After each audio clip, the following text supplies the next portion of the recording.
Welcome to AMP, the platform for multi-sport, age group athletes to showcase their journeys.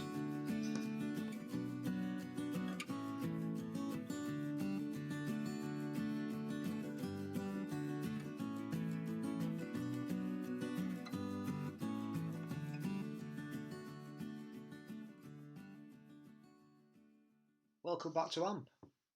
On episode 8, we chat to David Pearson, who as a youngster at school entered the world of multisport, but not how you'd think. David tells of his background in modern pentathlon and how he went on to successfully represent his country in the 5 multidiscipline sport. We then learn that David decided it was time for a change. As most of us usually take up 1 or 2 sports when entering into multisport, David had to drop 2. After getting to grips with swim, bike and run, David set his sights on once again representing his country at his new multisport choice of triathlon.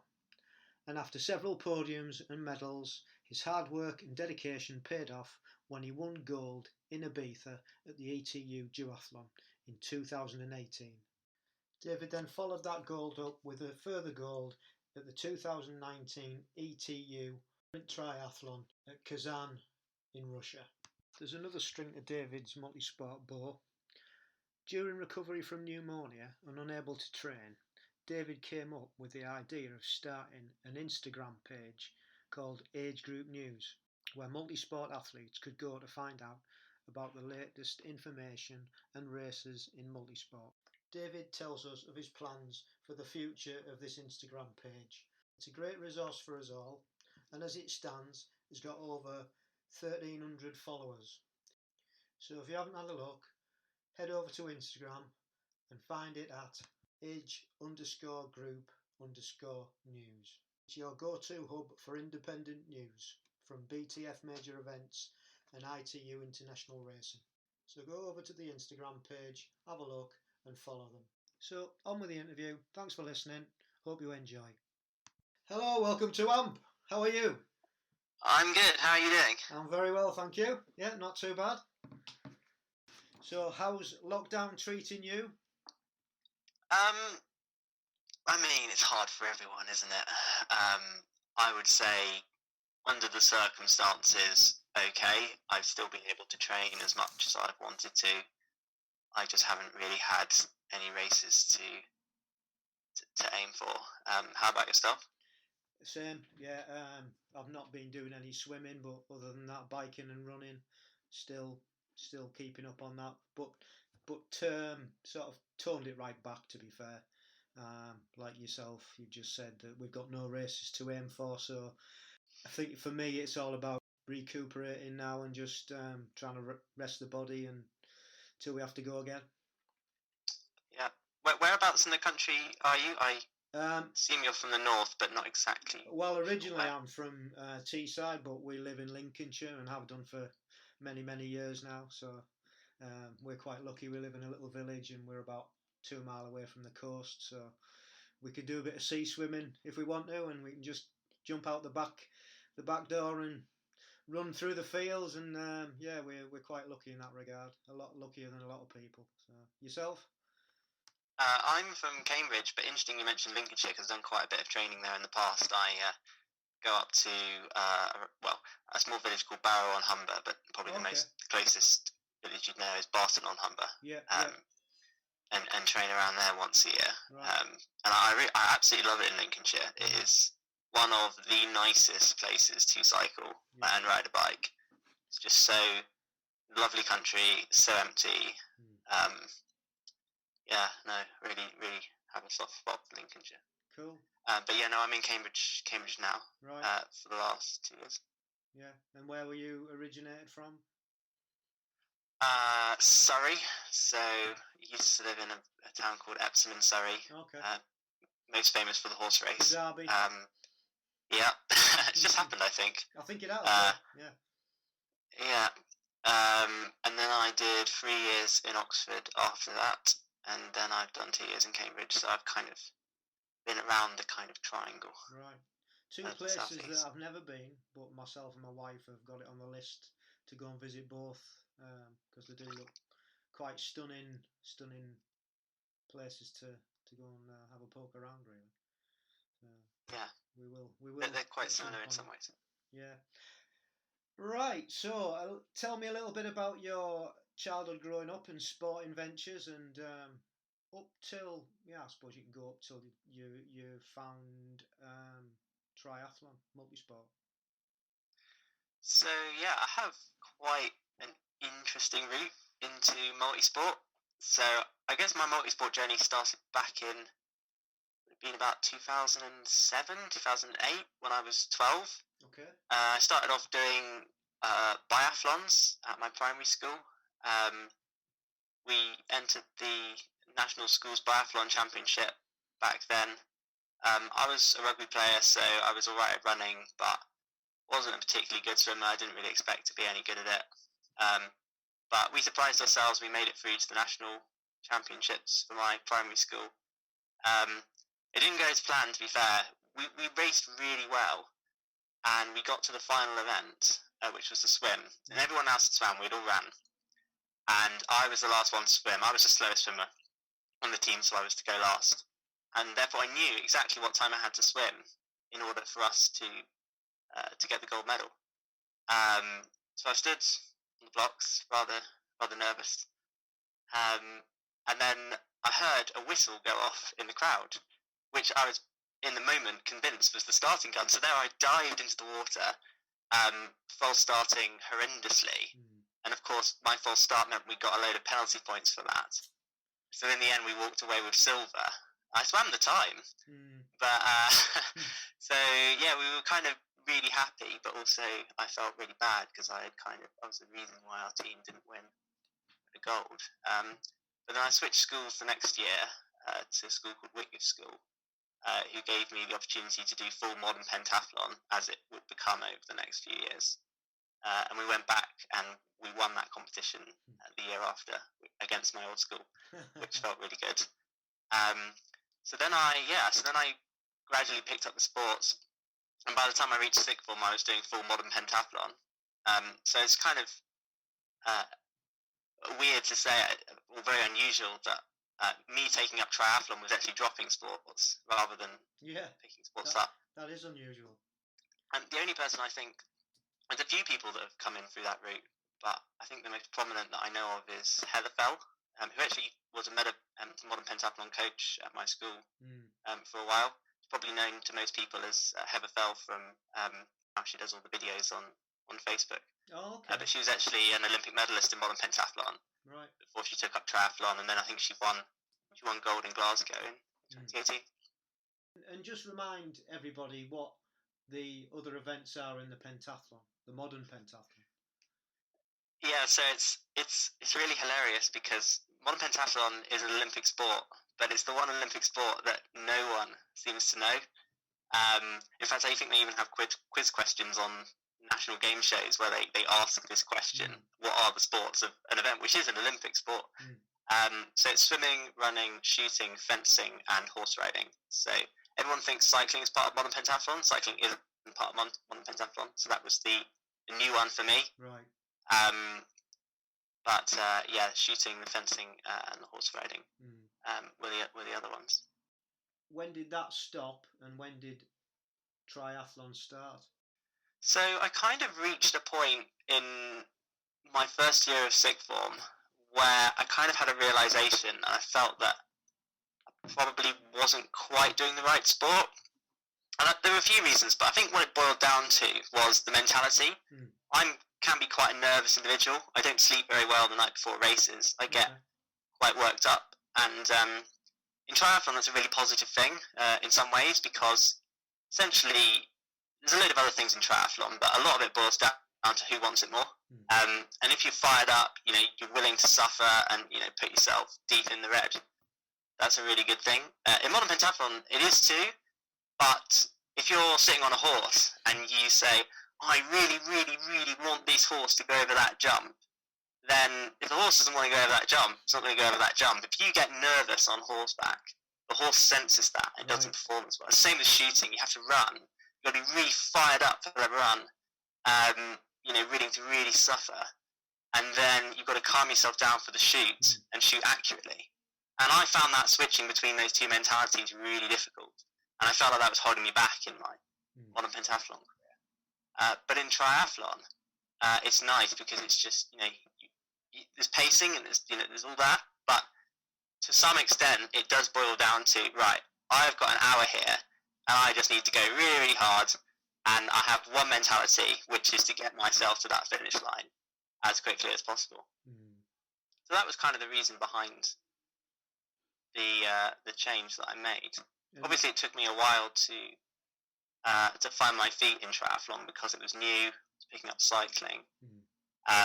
Didn't really know much about bikes. I was very fortunate. I had a teacher that I really respected who lent me a bike just to ride. And I just started having so much fun. Like, riding is such a great sport in so many ways. You can go so much further than running. And I just got the bug. I guess the rest is history. So what age did you do your first triathlon, and how did that whole switch come about? So, yeah, I did my first triathlon, I think, when I was 17. Okay. A year before I went to university. It was the Trinity Triathlon, and there was 2 people entered for the triathlon, right. And I came second out of 2. Well done. I still picked up a silver medal at the end. Excellent. Yeah, it was pretty terrible, to be fair. I was really, really bad. And yeah, I went into it thinking I just wanted to do something different. I just wanted to have fun. I wasn't really focused on winning anything. I just wanted to enjoy this new thing that I had found in my life that I was really, really enjoying. Of course, I guess my mentality means that never lasts for very long, and the more I do something, the more I get competitive, and that just snowballs and snowballs and snowballs, and then of course triathlon ended up becoming just as much of a focus of my life as modern pentathlon was. But those first couple of years were just really nice in many ways, just doing crazy stuff just to do crazy stuff. And did you take that into university then? Yeah, so I landed up at university, and I guess I was in a reasonably good position in the sense that I had already been doing the sport for a year and a half by the time that I got there. A lot of people at university had ran and they'd swam and they'd probably cycled as well. I hadn't necessarily put them all together, or they had been at university for many years and had picked it up. Yeah, I really enjoyed doing it at university. I took it quite seriously. The whole Oxford-Cambridge rivalry thing, I really bought into that. Yeah. For those that don't know, I am dark blue, and always will be, despite the fact that I live in Cambridge. That causes quite a lot of... Okay. I still train with Cambridge University Tri Club. They're a really, really good bunch. Yeah. And I'm very honoured that they let me join, despite the fact I'm no longer a student there. But there's always a little bit of banter come varsity day. But varsity competitions I really enjoyed. Enjoyed competing at Bucks as well. Yeah. It was a really positive thing. Was that the main focus then at university? Was it the varsity competitions, or did you do competitions outside of that as well? Yeah, it was 2 focuses really. There was competing in the age group stuff, so GB race, which was in Chicago, which was an amazing experience. That was really, really good. I surprised myself. I came 10th in that race. Brilliant. Wasn't expecting to do that well in my first one. That was it was such a good experience, and the feeling of the whole team and camaraderie around it just had me hooked. I had quite a significant setback in my first year of university in the sense that I got glandular fever, which is a condition that I still manage in my training. That caused me to not race at all for Great Britain in 2016, which was really, really tough after that amazing experience in Chicago. Then I had more bad luck in 2017 because I raced out in Düsseldorf at the Europeans and crashed not once but twice in one race. Got back on the first time. Second time, someone came off on it. It was extremely wet that day. Anyone who's there will attest to that. On the bike, the guy in front of me went down and went into the back of him, buggered my rear derailleur. I did attempt to do the run, but I was in so much pain shock in the end.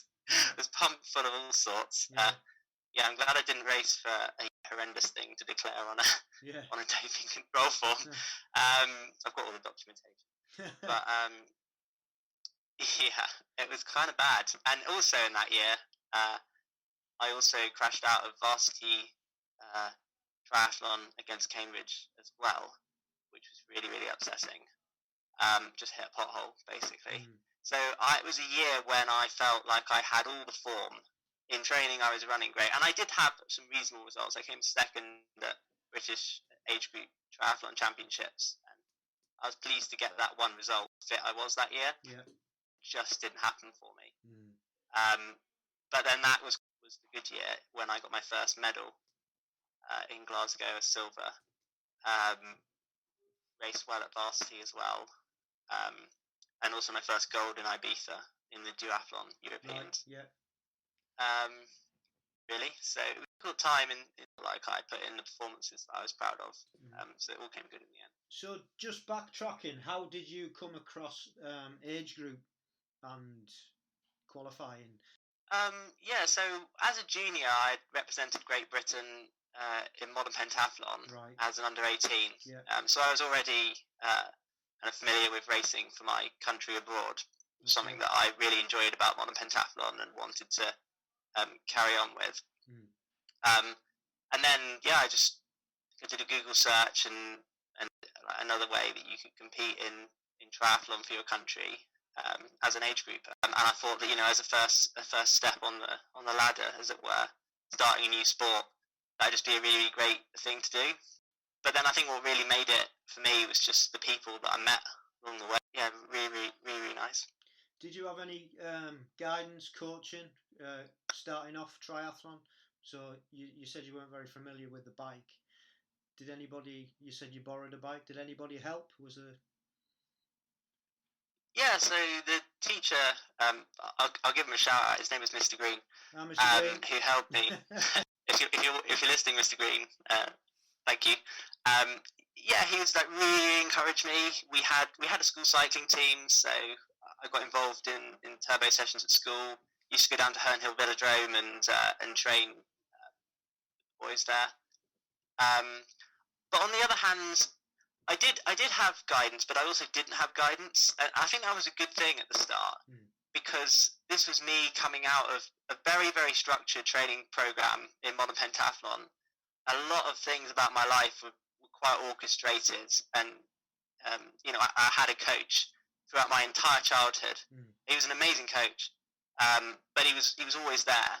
And this for me was a bit of freedom in some ways, where I just had felt like I could go out and I could just enjoy triathlon for what it was. Yeah. I used to go out and do crazy stuff. I'd go out and do brick sessions where I'd just go so hard it would bugger me for a whole week. And I mean, if you're actually training for properly, you don't do that kind of stuff. You don't. You have to recover. But I just didn't care. I was just like, I just want to go out and smash myself every day. And if I feel bad for 3 days, then sod it. I'll go and smash myself again. Like, it was just fun. And no, I didn't really have much direction. So it wasn't until really 2017 that I started to work with my first coach. For the last 2 years, I'm working with my coach, Gareth Allen. Really kind of analyze what I'm doing. Obviously, it's a bit difficult with COVID at the moment. Sure. But yeah. I mean, that's quite a remarkable from starting and getting into GB, and in those, what was it, 3-4 years? Just looking back from what you've said, Dusseldorf, Glasgow, and Ibiza, and Chicago. Obviously, there's the 4 there. And which has been your favourite out of all those events? The places that you've been so far with the GB age group qualification, what have you enjoyed the most? Oh, that's a hard question. I like them all in their own ways, but Prince of Umbria this year was really good. But I think I'd have to say Kazan last year, partly because it was my first gold medal in triathlon, right? But also just the people that I stayed with. So the under 24s, we all decided, well, a number of us decided to stay together in an Airbnb. Okay. So it's like 7 or 8 of us, and it was just in Kazan, which is like quite an exotic place in Russia to be. Just like living the dream, like living in kind of like the athlete's house. We did everything together. In fact, I just went last weekend. Just went down to Windsor to see them all again, and we had a training weekend. Nice. But it was just so much fun. And after the race, like we all went and partied that night. Yeah, it was the last race of the season as well, so I just really let loose that night, and it was pretty special. You say that you've had a coach for the last couple of years. What's the coaching process? What's your training that you go through now? My coach is remote, so Gareth lives in Yorkshire whilst I live in Cambridge. So we work mainly through Training Peaks. Yeah. Generally, the kind of way that we work is normally splitting the build up to a race into various blocks of varying lengths. Normally, a number of weeks at a high intensity, followed by a week at lower intensity to kind of recover. And normally you'll start that maybe 10 to 8 weeks out from a big event. And it's all about trying to peak at the right time. So I'll identify what my goals are for the year, what my A races are, and then we'll work together to try and build a training program to make me peak for the races that are important. And in the past, that's meant trying to do what we call a double peak. So there'll normally be one race maybe earlier in the year. This year it's supposed to be Punta Umbria because that happened in March, where I'd peak once. Then a period of kind of maintenance. I'm just trying to keep myself generally fit, but not pushing. Because in some ways, the training that you do in the run-up to a big race, I think, is by definition unsustainable. You're putting your body through levels of training that you just can't sustain in the long run. If you carried that on for too long, I would just burn out. I think anyone would. Yeah. So you've got to kind of get it at the right time, so you've hit that peak. Then a period of where you're actually happy to lose some fitness through kind of the mid-season. And then the plan this year was to try and peak for Almere in September. Of course, unfortunately, as with so many races, that's not going to happen this year. But that's the kind of thing that I've sort of been last year and worked quite well. Yeah. What is your favourite part of the training and the whole process then? What do you enjoy the most? It's really hard to say, because if you tell anyone who doesn't do triathlon what triathlon is like, it sounds horrendous. I mean, it is horrendous in some ways. Like the pain of, I've done sessions where I've been absolutely flat out on the floor many times. Sure, many of your listeners have been in that place, and it is pretty horrendous. But I don't know. It's an addiction in some ways. It's really hard to say what you like about it. What I would say is I love racing. I'm sort of instinctive on a bike. If I see someone attacking or see a wheel going up the road, I find it very hard to resist not chasing that. It's almost like a dog chasing a bull. I think it's quite primal in some ways. But yeah, I think it's that, sitting there at the end of it and thinking that was really hard, but I've earned my dinner today. What's your favourite type of triathlon/duathlon then? Is it the longer distances, or is it the sprints? Is it the drafting, the non-drafting? Yeah, so for me, I like duathlon just because, as I said, going back to my school days, I was never a natural swimmer. I'm still not a natural swimmer. My run and my bike are my best events, but I still love swimming. I've naturally done sprint distance up until now, because Modern Pentathlon, the distances are very, at Olympic level in Modern Pentathlon, is only 200 metres. It's an absolute sprint. Okay. So that kind of 1 hour or just under time for me, I like racing that sort of distance. When the changes to draft illegal came out, I was initially very, very anti draft legal. Partly because it didn't really favour me. That means there's always an element of that, in the sense, being a relatively strong cyclist. I always gained an advantage on the bike through time trialing, and then that advantage kind of went in many ways, especially on a flat course with the Draft Legal, because now anyone can just sit on my wheel and go at the same speed. I think my other thought on it was I thought it was, Agegroup was kind of the one preserve of what you might call pure triathlon racing, going back to the early days of triathlon, in the sense that I felt that triathlon should be a race which is about finding the best athlete. And, if you've got drafting in the bike, sometimes that can have an effect of making the bike quite sterile. If no one's got any interest in working, then people won't actually ride at their absolute limits. They'll conserve themselves for the run. I thought that wasn't necessarily in the spirit of the sport, but I understand the changes were made because it makes it better on TV, right? I mean, it keeps people guessing as to who's going to win until the end. But then actually having raced a lot of draft legal triathlon and duathlon now, as an actual experience in terms of how I actually feel when I'm racing, I really enjoy it. I think it plays to my kind of, as I say, like instinctive sort of racer nature. And I think I like playing games. And yeah, I love riding teams. I prefer whichever it was. Okay. So that being said, can you give the people hints and tips, for improving, or what you found over the years that have benefited you? Yeah, I can give a few. So I think the first just reiterates what I've already said. If you're really new to triathlon, I would say at the start, don't go in and be too serious too quickly. Just enjoy the sport, because that first year of competing, where you just do it for the fun of it and you don't take it too seriously, that stays with you for a long time, and you need to have that period of just, blowout, if you like, to fall in love with the sport. And then once you fall in love with the sport, then naturally the competitive side and pushing comes. I think in terms of training, I have one session that I really swear by, which is my weekly brick session. I only really do this if I'm in a build phase for a race. But something I started doing quite early on is just going out and doing a race length brick session.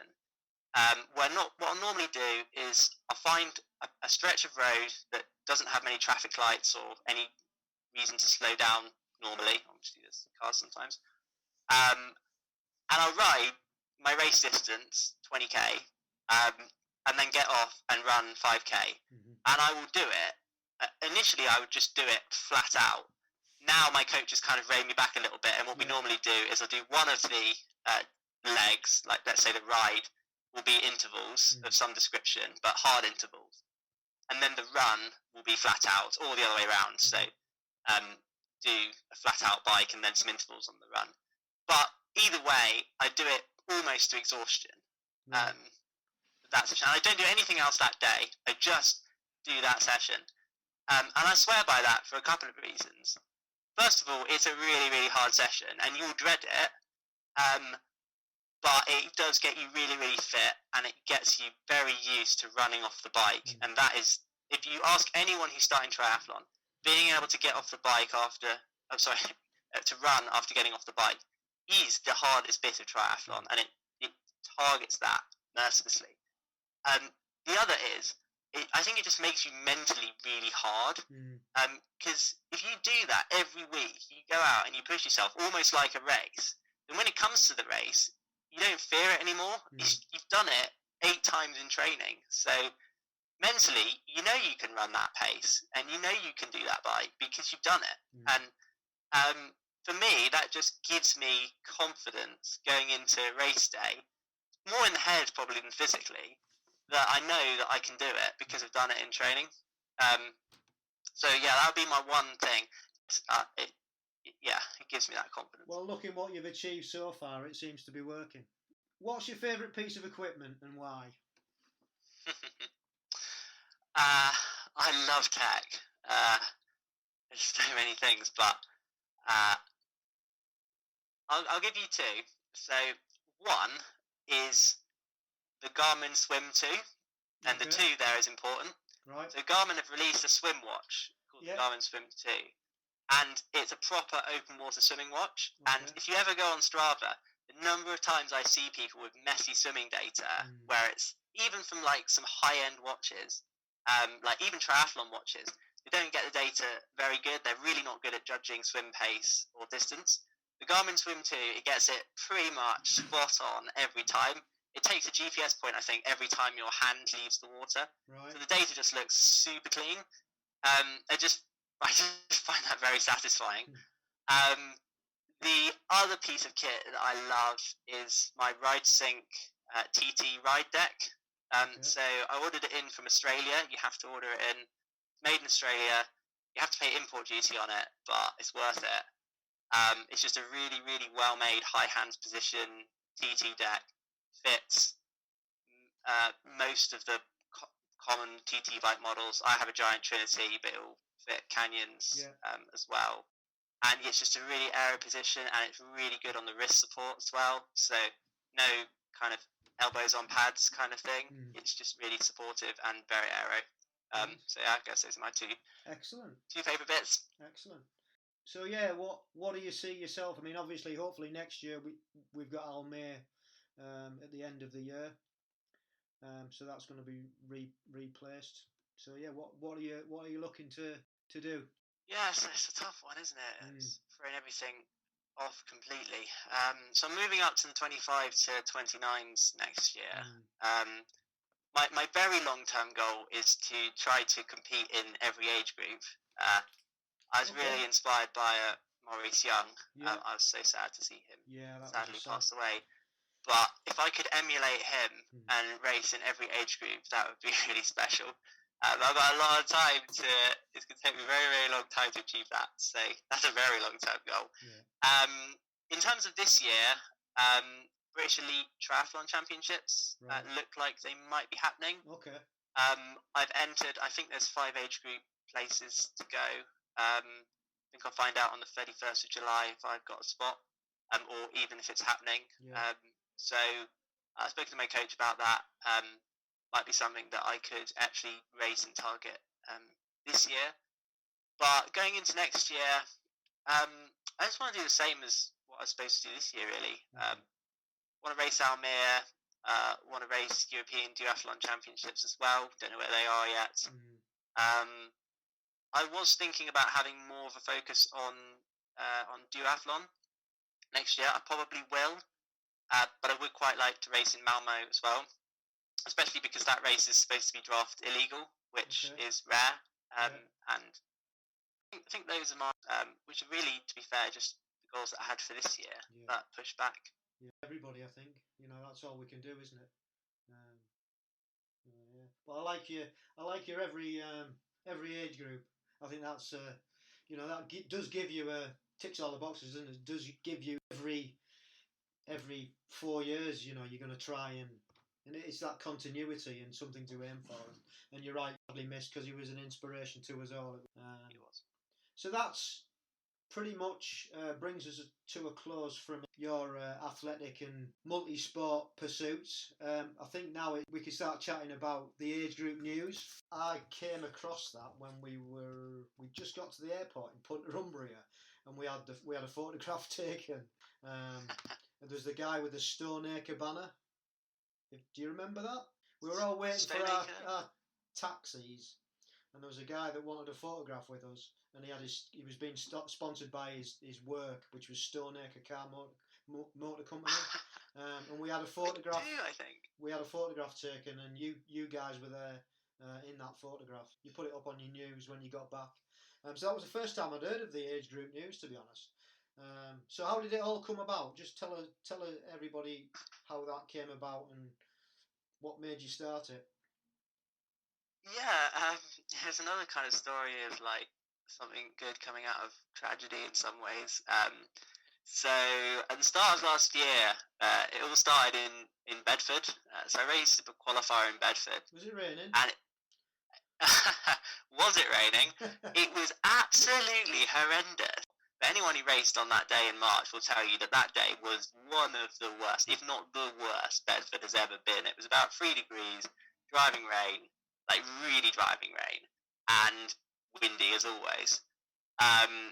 So I finished the race. I was immediately incredibly cold. I went home and didn't really recover it, and started to feel really quite ill actually over the next few days. And that kind of snowballed to the point where I was really quite unwell.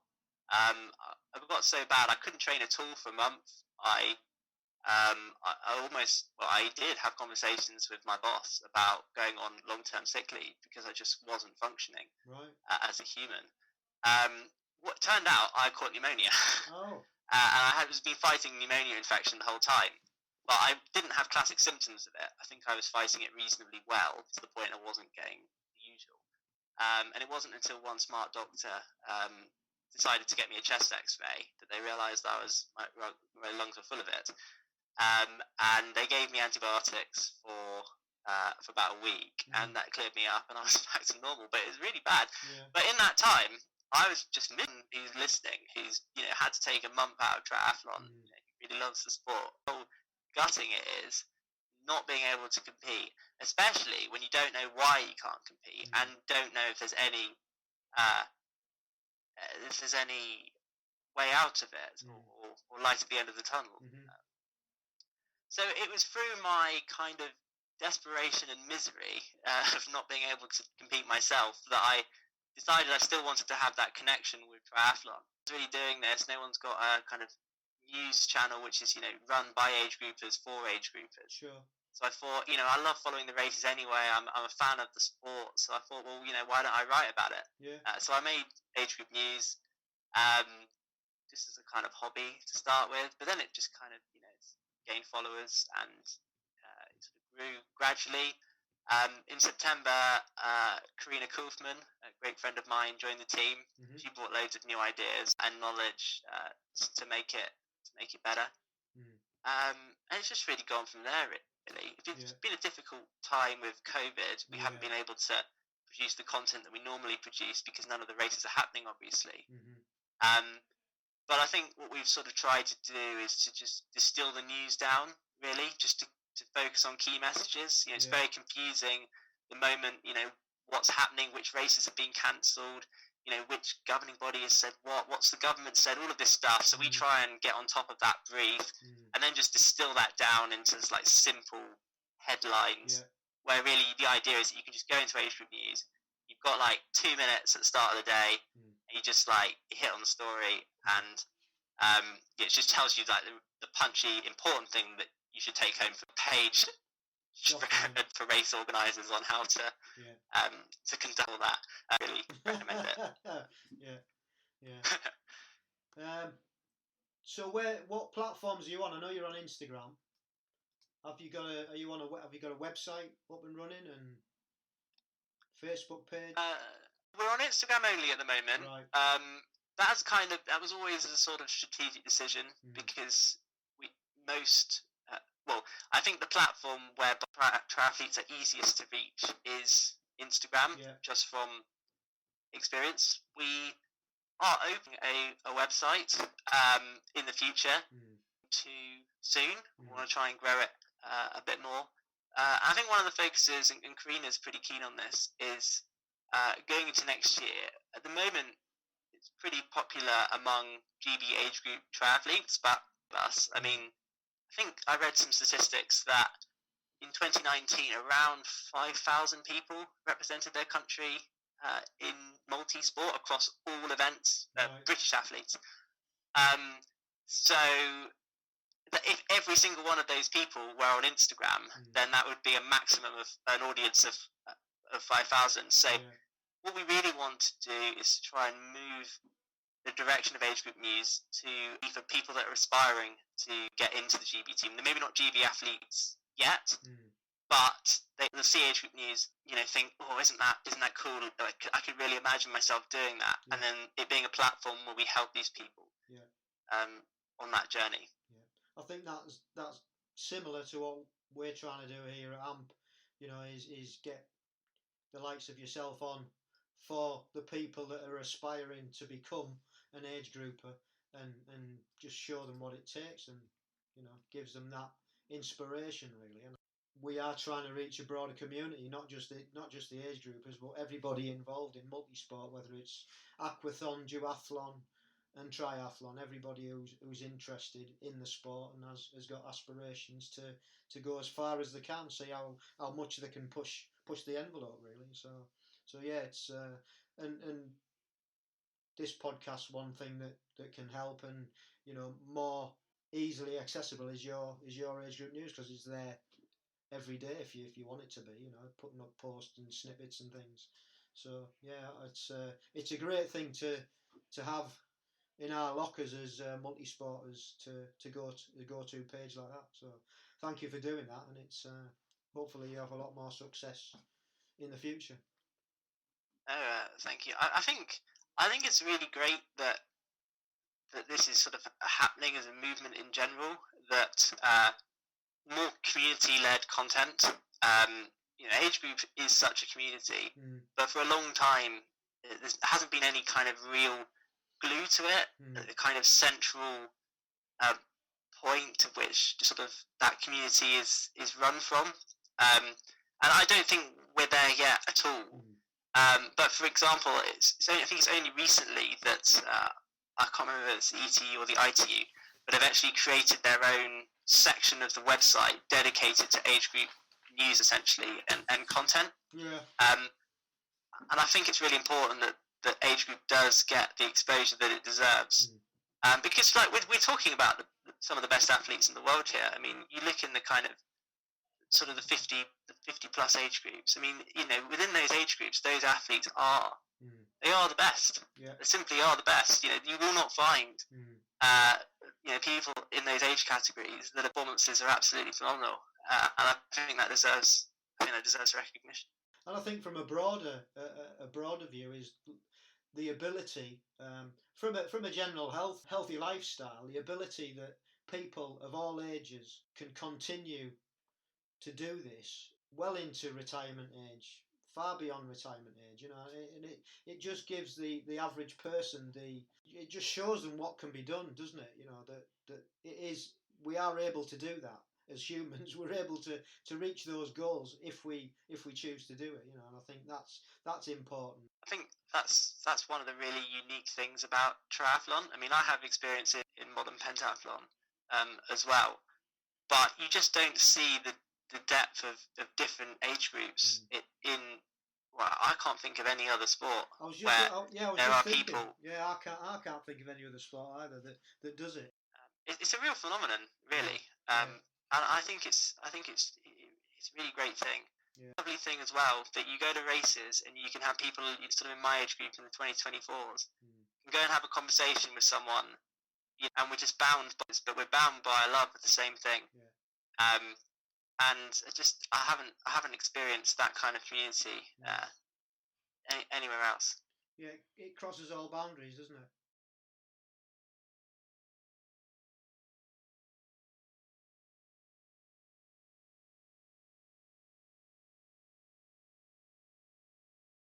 I always ask the question, how did you find, and I asked you it, how do you find out about age group? Well, you've got, like you said, you've got to Google it. Well, if we can make it the broader multi-sport athletes aware of what's possible, make it a commonplace rather than having to. It's almost like a secret society, isn't it? Unless you're in the know, or you've got somebody in your club or whatever that's actually gone down that route as well. Then you've got to try and find out yourself. It's not publicised. It's not commonplace, I guess is what I'm saying. Yeah, I don't think we should be too downbeat about it though, because I mean, Britain as a country, we are doing a fantastic job of this. I mean, the British age group team is the absolute envy. Well, it's certainly the envy of Europe, and it's probably the envy of the world as well, just in terms of the number of people involved.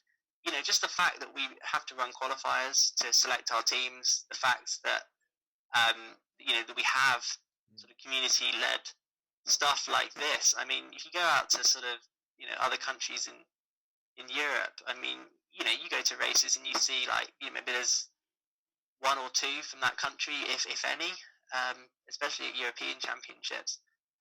So I think there's part of it is putting the message out in Britain.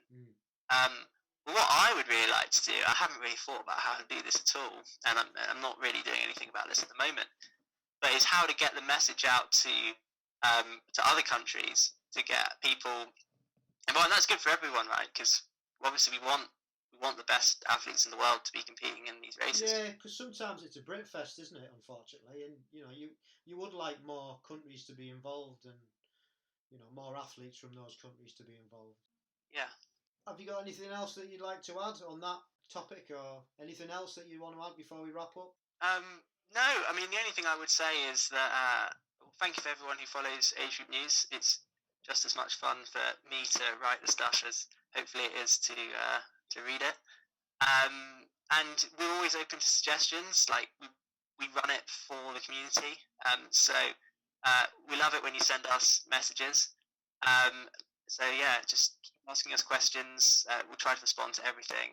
And if you have any suggestions of like content that you'd like to see, then please send that in as well, because we genuinely do read everything that you write to us. And I think that's a good place to finish this podcast. So thanks, David, for coming on. It's been a pleasure to speak to you.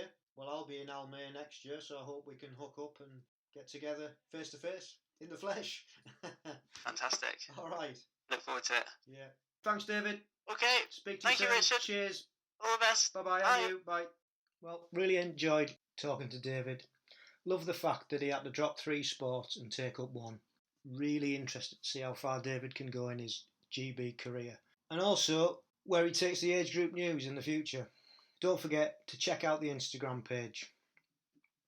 Remember, if you've enjoyed this podcast, leave us a comment, subscribe and give us a rating. Thanks for listening, and remember, stay safe, keep training and love the process.